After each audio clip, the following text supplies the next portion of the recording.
Hello friends, welcome to our YouTube channel. तो आज का हमारा टॉपिक है संबद्ध प्रतिक्रिया का सिद्धांत, जिसका प्रतिपादन किसने किया था? आईपी पावलव ने। ठीक है, तो चलिए हम इसकी ओर बढ़ते हैं। और हाँ, जिन्होंने भी चैनल को सब्सक्राइब नहीं किया है वो चैनल को सब्सक्राइब कर लें, और टेलीग्राम चैनल का लिंक मैंने डिस्क्रिप्शन में डाल दिया है, तो प्लीज़ उसे भी ज्वाइन कर लें। ठीक है, चलिए। रूसी शरीर शास्त्री आईपी पावलव ने इस सिद्धांत का प्रतिपादन किया था। इसे अनुक्रिया अनुबंधन का सिद्धांत भी कहते हैं। ठीक है, संबद्ध प्रतिक्रिया का सिद्धांत शरीर विज्ञान का सिद्धांत है। यह सिद्धांत संबंधवाद के सिद्धांत को उद्दीपक और प्रतिक्रिया का संबंध होना ही सीखना है मान्यता प्रदान करता है। ठीक है, तो इसका ध्येय जो है उद्दीपक और प्रतिक्रिया का संबंध होना ही सीखना है, इसको मान्यता प्रदान करता है। ठीक है, चलिए अब हम लोग पावलव का प्रयोग देख लेते हैं। संबद्ध प्रतिक्रिया सिद्धांत के प्रतिपादक व्यवहारवादी हैं। सबसे पहले रूसी विद्वान पावलव ने शारीरिक प्रक्रियाओं को उत्तेजना से संबंध कराने का विचार उपस्थित किया। उसने संबंध प्रतिक्रिया के सिद्धांत की सत्यता जानने के लिए प्रयोग किया है।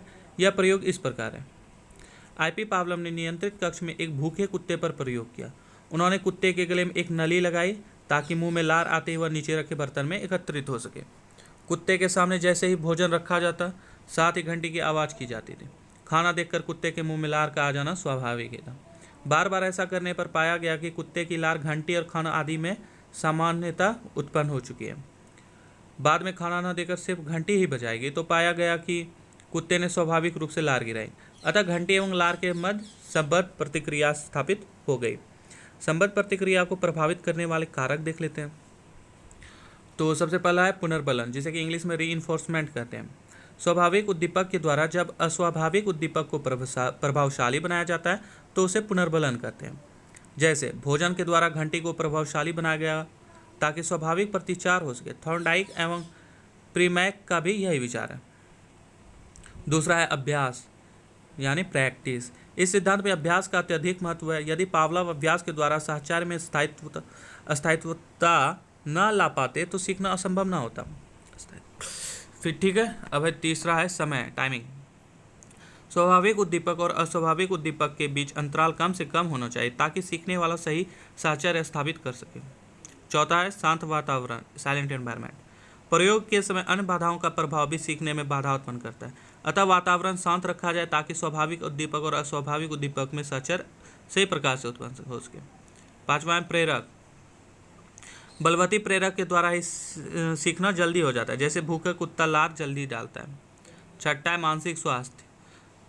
स्वस्थ बालक बुद्धि की तीव्रता आदि सीखने पर अपना प्रभाव डालते हैं।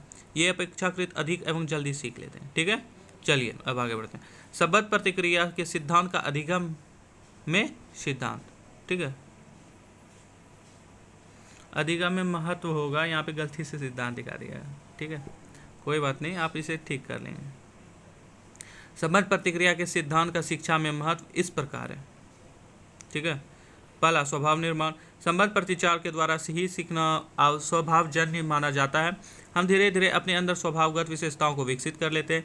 जैसा कि पावलव ने लिखा है, प्रशिक्षण पर आधारित विभिन्न प्रकार की आदतें शिक्षा तथा अन्य अनुशासन संबद्ध प्रतिचार की श्रृंखला के अतिरिक्त कुछ भी नहीं है। दूसरा मनोवृत्ति का विकास, जिसे कि डेवलपमेंट ऑफ एटीट्यूड कहते हैं। तो इस सिद्धांत के आधार पर बच्चों में अच्छी मनोवृत्तियों का विकास किया जा सकता है। जैसा कि पिल्सवरी ने लिखा है, संबंध प्रतिचार को मान लेने पर भावों, मनोवृत्ति और उद्वेगात्मक प्रतिक्रियाओं के उद्दीपन से किसी अन्य उद्दीपक में परिवर्तित किए जा सकते हैं। तीसरा है सीखने में वृद्धि, ग्रोथ इन लर्निंग। इस सिद्धांत के अनुसार बालकों में अक्षर विन्यास गुणा की शिक्षा का विकास आसानी से किया जा सकता है। शिक्षकों को चाहिए कि उद्दीपक प्रतिचार का अभ्यास ज्ञान को अस्थायी बनाने हेतु करें। जैसा कि लैडेल ने लिखा है, संबंध प्रतिचार में कार्य के प्रति स्वाभाविक उद्दीपन के बजाय एक प्रभावी उद्दीपन होना होता है, जो स्वाभाविक उद्दीपन संबंध किए जाने पर प्रभावपूर्ण हो जाता है। चौथा है असामान्यता का उपचार, रेमेडी ऑफ एबनॉर्मेलिटी। इस सिद्धांत का प्रयोग डिफेंस मैकेनिज्म के रूप में किया जा सकता है। बच्चों को मानसिक एवं संवेगात्मक अस्थिरता का उपचार किया जा सकता है। इस प्रकार से यह बालकों को समान बनाने में सहयोग देता है। पांचवा अध्यापक की भूमिका, रोल ऑफ टीचर। ठीक है, यहाँ चौथा था, अब पांचवा आ गया। अध्यापक शिक्षा का वातावरण तैयार करता है। बालक ज्ञान को धारण करने के लिए प्रभावशाली वातावरण की मांग करता है। बालकों के लिए दंड एवं पुरस्कार, प्रशंसा एवं निंदा आदि पुनर्बलन का उचित प्रयोग करें। इस प्रकार से बालकों में संबंध प्रतिचार संबंध सहज रूप से होगा। जैसा है कि क्रो एवं क्रो ने लिखा है कि इस सिद्धांत के द्वारा बालकों में उत्तम व्यवहार तथा अनुशासन की भावना को उत्पन्न किया जा सकता है। ठीक है, तो इसी के साथ हमारा ये टॉपिक समाप्त हुआ। तो और हाँ, जिनको भी ये वीडियो पसंद आया हो वो प्लीज़ चैनल को सब्सक्राइब करना ना भूलें, क्योंकि चैनल सब्सक्राइब में कुछ नहीं जाता।